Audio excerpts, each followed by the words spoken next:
আমাদের দাবি আমাদের জায়গা দখল কেন? আমাদের জায়গা দখল কেন? ফেনীর সোনাগাজী উপজেলায় অর্ধ শতাধিক হিন্দু পরিবার চরম উৎকণ্ঠার মধ্যে দিন কাটাচ্ছে। সদর ইউনিয়নের ৯ নং ওয়ার্ডের জলদাসপাড়া দীর্ঘদিনের বসতভিটাটা থেকে জোরপূর্বক উচ্ছেদের চেষ্টার অভিযোগ উঠেছে।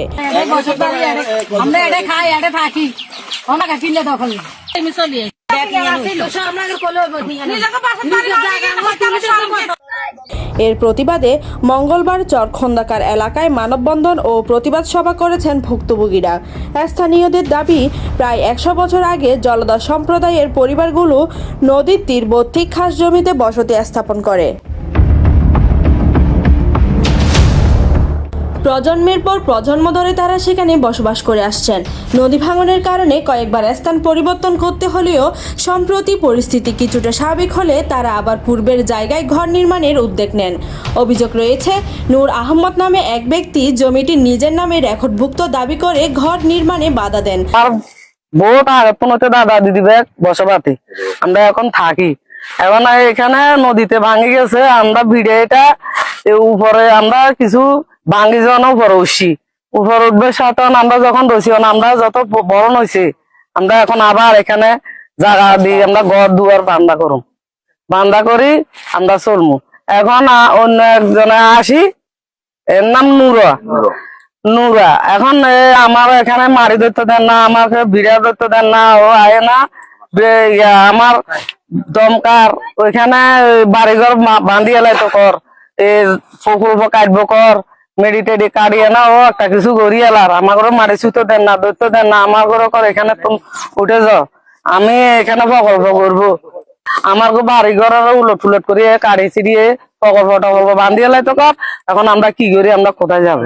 এমনকি এক্সকেভেটর দিয়ে মাটি কাটার চেষ্টা করলে উভয় পক্ষের মধ্যে উত্তেজনা দেখা দেয়। আমার বাবারা এখানে বসবাস করতো, আমিও করে যেতেছি। নূর আহমদ দাবি করি আমাদের এগুলা সরকারি জায়গা, আমরা সরকারি জায়গাতে বসবাস করি, গরিব মানুষ, অসহায় মানুষ। নূর আহমদ আমাদের সাপ সৃষ্টি করতেছে, এই জায়গাটা প্রকল্প কারিয়ালার আঙুর বসবাস করবে মানা করে, এসব সমস্যাগুলা আমাদেরকে করে। প্রতিবাদ সভায় ভুক্তভোগীরা বলেন, তাদের পূর্বপুরুষদের বসতভিটাটা রক্ষায় প্রশাসনের দ্রুত হস্তক্ষেপ প্রয়োজন। অন্যদিকে অভিযুক্ত নূর আহমদ দাবি করেছেন, জমিটি তার নামে বৈধভাবে রেকর্ডভুক্ত এবং তিনি কেবল নিজের জমি সংস্কারের কাজ করছেন।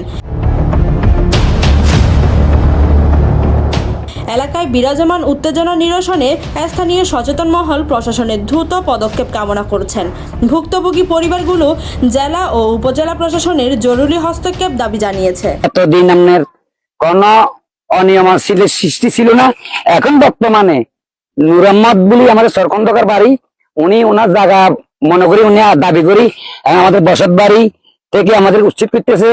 নদীতে ভাঙার কারণে আমরা রাস্তার ভিতরে ঘর বাঁধছি, এখান থেকে আমরা সরিয়ে এবার সামনে দুটা মাটি লইলে কথা তোর বাবার জায়গা নেই, মাটি ধরিস না, হেরে বলছি যে আচ্ছা নাইন জানো। তারপরে হে প্রতিদিন সকালে বিকেলে আসি আমাদের ঘরের দুয়ারে পাশে চা এবার পরে এখন জনের সরকার হে নির্বাচিত জমতি করে, হে যখন নির্বাচিত হয় নাই, এখন ডোজার আনি জোরবর্তী এই মাটি কাটা সার করে। News desk, Hindus news.